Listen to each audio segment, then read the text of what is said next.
La paz del Señor sea con todos ustedes. Vamos a ver lo que nos indica el Evangelio de este domingo 28 de enero de 2024. Tomado el Evangelio según San Marcos, capítulo 1, versículo del 21 al 28. En aquel tiempo se hallaba Jesús a Cafarnaún y el sábado siguiente fue a la sinagoga y se puso a enseñar. Los oyentes quedaron asombrados de sus palabras, pues enseñaba como quien tiene autoridad y no como los escribas. En la sinagoga un hombre poseído por un espíritu inmundo, que se puso a gritar: ¿Qué quieres tú con nosotros, Jesús de Nazaret? ¿Has venido a acabar con nosotros? Ya sé quién eres, el Santo de Dios. Jesús le ordenó: Cállate y sal de él. El espíritu inmundo, sacudiendo al hombre con violencia y dando un alarido, salió de él. Todos quedaron estupefactos y se preguntaban: ¿Qué es esto? ¿Qué nueva doctrina es esta?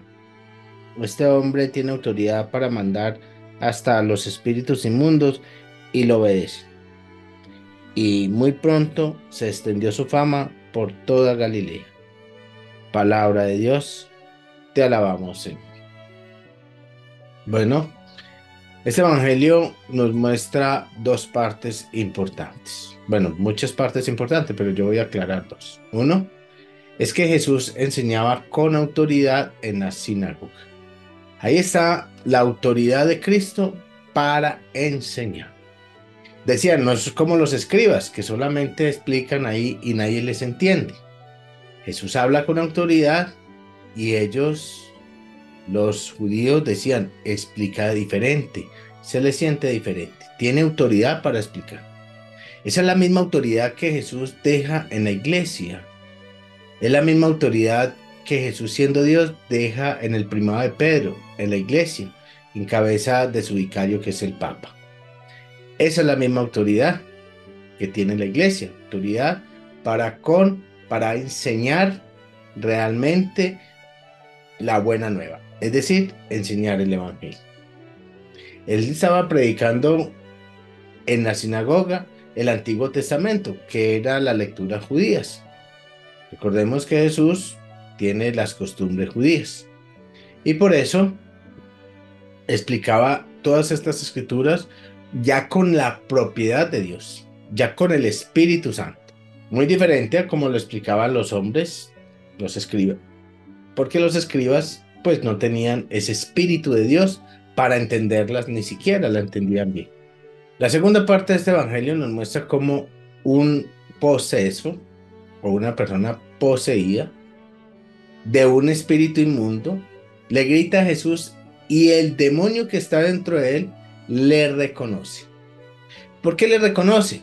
Porque recordemos que Jesús viene del cielo y fue creado antes de todos los tiempos. Él es Dios. Recordemos que Jesús siempre ha sido, la palabra siempre ha sido.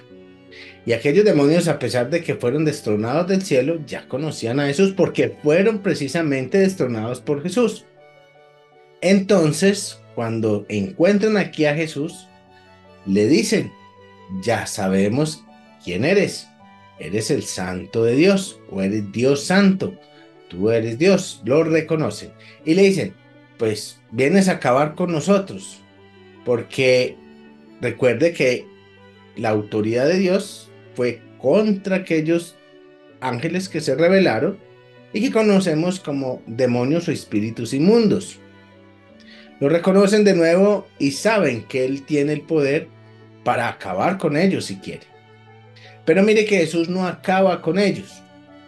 Jesús lo reprime y le dice: sal de este hombre. Es decir, le da una orden. Y los demonios le obedecen porque los demonios, a pesar de que no quieran hacerlo, están obligados por Dios porque la autoridad es de Dios. Esto es un exorcismo, lo que conocemos en la iglesia como el exorcismo simple. Es decir, el exorcismo lo debe practicar los obispos de la iglesia, que son los sacerdotes. ¿Por qué? Porque Jesús deja la autoridad de los apóstoles y los presbíteros son auxiliares de los sacerdotes. Los que deben de hacer los exorcismos son los sacerdotes, es decir, los obispos, los que tienen esa autoridad para hacerlo. Algunos obispos o todos los obispos pueden nombrar a algunos presbíteros como exorcistas. Entonces nosotros tenemos que aclarar algo. Nuestra Iglesia Católica tiene como exorcistas a los obispos. Los presbíteros, es decir, los que tú conoces en las parroquias como sacerdotes, no son exorcistas. Los sacerdotes que hacen jornadas de liberación, oración de petición de liberación, de sanación, no son exorcistas.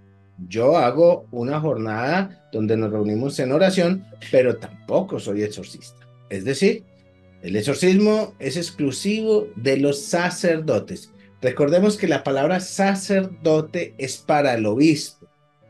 Comúnmente le llamamos sacerdote también a los presbíteros, es decir, a los que encontramos en las parroquias como presbíteros les decimos sacerdotes, pero en realidad son auxiliares del verdadero sacerdote, que es el obispo. Por eso se dice que los sacerdotes son los exorcistas, o sea, los obispos son los exorcistas. Y los obispos, pues, nombran algunos presbíteros, los nombran exorcistas en las diócesis para que le ayuden con esta labor. ¿Y cuál es la labor? La labor de expulsar espíritus inmundos que están dentro de los cuerpos de las personas. Las posesiones son reales, las posesiones existen. Hoy en día muchos quieren desconocer al demonio y piensan que desconociendo los demonios, pues ya no están. No podemos hacer eso, porque el demonio realmente es un dogma de fe de la iglesia. Y no solamente es un dogma de fe, es una realidad. Mira que aquí en las escrituras Jesús expulsa esos espíritus inmundos que se llaman demonios. Entonces es una realidad. Es una realidad que tenemos que enfrentar y que la iglesia tiene poder para ayudarnos a enfrentar. Ahora, estos presbíteros que celebran misas o jornadas de oración, de sanación y hacen petición de liberación, no son exorcistas. Eso hay que aclararlo muy bien. Porque muchos laicos dicen, no, es que voy donde está el padre, que el padre está allá en tal parroquia, X lugar, y es exorcista. Mi querido laico, los exorcistas solamente son los obispos y algunos sacerdotes que nombran en ese cargo por tiempos.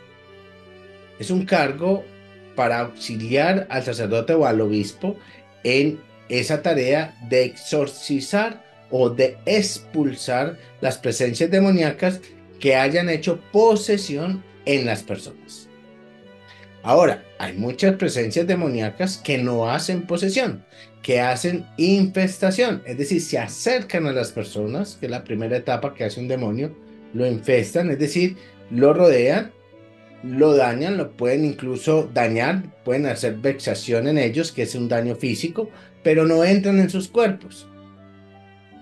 Cuando eso pasa, cuando estas dos partes pasan, infestación y vexación, entonces puede hacerse oraciones liberadoras, peticiones de liberación, jornadas de oración para alejar, no para exorcizar, sino para alejar las presencias demoníacas de el entorno de las personas. Eso lo podemos llamar liberación. Liberar del entorno de la persona humana la presencia del entorno, la presencia demoníaca, para que no haga ni infestación ni vexación, daños en el cuerpo, o para que no bloquee sus carismas. El exorcismo es otra cosa. El exorcismo es sacar de un cuerpo una presencia demoníaca. Eso es el exorcismo simple. Para ello hay todo un manual, hay un rito católico y debe hacerlo el obispo o el sacerdote que en el momento esté, o el presbítero que en el momento esté nombrado como exorcista. Cuando el obispo nombra a otro presbítero, entonces el que estaba ya deja de ser exorcista. Ser exorcista en una diócesis es un cargo, no es un poder de X o Y sacerdote. El poder es de Cristo. Así como decía la primera parte del Evangelio, este habla con autoridad. Esa autoridad fue dejada en la iglesia, en los apóstoles primeramente. La sucesión apostólica se da en los obispos y ellos son los que tienen esa autoridad para expulsar demonios. Ahora, si alguien conoce un sacerdote o un presbítero de parroquia, un presbítero que no sea obispo y que diga que es exorcista, pues debes preguntarle si está nombrado en la diócesis como exorcista. Si no, es un presbítero que tiene el poder para liberar. Inclusive, todos ustedes y todos los bautizados tenemos poder para liberar, porque es un poder del bautismo. Liberar es sacar de nuestro entorno toda presencia del mal. Se puede hacer por medio de oración de alabanza, oración de petición, por penitencia. Eso se puede hacer, liberación, no exorcismos. Eso tiene que ser muy claro en nosotros los laicos.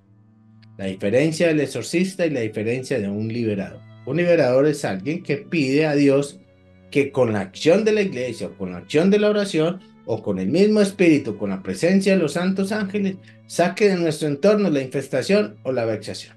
Eso no son exorcismos, porque muchas personas uno les oye comentar que fueron a X parroquia, que fueron a X lugar donde había un padre exorcista o un sacerdote exorcista. Eso no es así. El exorcista normalmente trabajan en la diócesis y llevan casos de sospecha de posesión. Empieza con la sospecha, la investigación y eso es todo un proceso para saber si realmente tiene o no tiene posesión la persona y empieza el proceso con el manual del exorcista. Empieza el proceso de exorcismo simple, que no puede ser practicado por todos los presbíteros y mucho menos por los laicos. No puede ser practicado por ninguno de nosotros los laicos. Nosotros los laicos no hacemos exorcismo, pedimos liberación, incluso pedimos la sanación. Hay carismas ya particulares donde estos laicos pueden ser más escuchados que otros por el carisma particular que tengan de sanidad o de liberación. La liberación y la sanación no son dones del Espíritu Santo, son carismas, porque el poder de liberar y de sanar es de Dios. El carismático es un transportador de esos carismas de sanidad y carismas de liberación. Eso también es un error que muchos laicos tienen. La liberación es un don. La liberación y la sanación es un don. No es un don. Bueno, que la palabra don significa regalo. Pero no es un regalo dado a la persona. Es un carisma otorgado a la persona. La diferencia entre lo que es propio y lo que es de Dios. Los carismas, esos carismas, ese carisma de liberación, ese poder de liberar y ese poder de sanar es exclusivo de Dios, que lo hace por medio de la petición de cualquier persona, incluyendo los carismáticos, incluyendo los laicos también. Entonces, si se incluyen los laicos allí, es porque el poder es exclusivo de Dios y lo puede hacer por medio de cualquiera. Pero el exorcismo, el mismo Cristo ha querido que sea con la autoridad de la iglesia y por medio de los obispos. Eso nos debe quedar muy claro que es una liberación y que es un exorcismo. También claro que creer en los demonios es dogma de fe. Hay que creer que existen, porque en realidad existen. Y si no, pues este evangelio sería una mentira, que Cristo vino a expulsar demonios. Y el evangelio no es una mentira. El evangelio es una verdad de Dios. Por eso debemos creer y confiar en las palabras del evangelio. La Santísima Virgen María los bendiga, los cubra con su manto y los acompañe siempre. Les recuerdo darle me gusta, suscribirse al canal y activar la campana para que te lleguen los próximos videos de catequesis, bendiciones y jornada de oración en vivo.